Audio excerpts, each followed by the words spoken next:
महाराष्ट्र सरकारने 14 ऑगस्टला rules of business 2026 हे नवे नियम अलीकडेच जाहीर केले आहेत. यातल्या एका नियमाची सध्या राज्यभरात जोरदार चर्चा सुरू झाली आहे. या नव्या नियमानुसार व्यापक जनहितासाठी गरजेचं वाटलं तर मुख्यमंत्री कोणत्याही मंत्र्याने घेतलेल्या निर्णयाचा पुनर्विचार करू शकतात.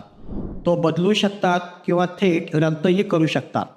पण यासाठी 2 महत्त्वाच्या अटी घालण्यात आल्या आहेत. मुख्यमंत्र्यांना निर्णय बदलण्याचं कारण लेखी स्वरूपात द्यावं लागेल. न्यायालयीन स्वरूपाच्या प्रकरणांमध्ये मुख्यमंत्री हस्तक्षेप करू शकणार नाहीत.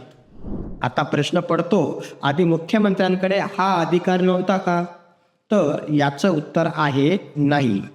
2023 मुंबई उच्च न्यायालयाने एका प्रकरणात स्पष्ट केलं होतं की रूल्स ऑफ बिझनेसनुसार तत्कालीन मुख्यमंत्री एकनाथ शिंदे यांना मंत्र्यांचा निर्णय स्वतंत्रपणे बदलण्याचा अधिकार नाही.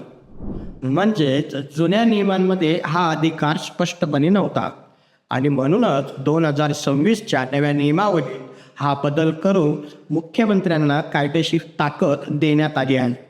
या निर्णयाचे 2 महत्त्वाचे पैलू आणि मुद्देही समोर येतात. एक म्हणजे घटनात्मक आव्हान आणि कायदेशीर कचाट्यात हा निर्णय टिकेल का?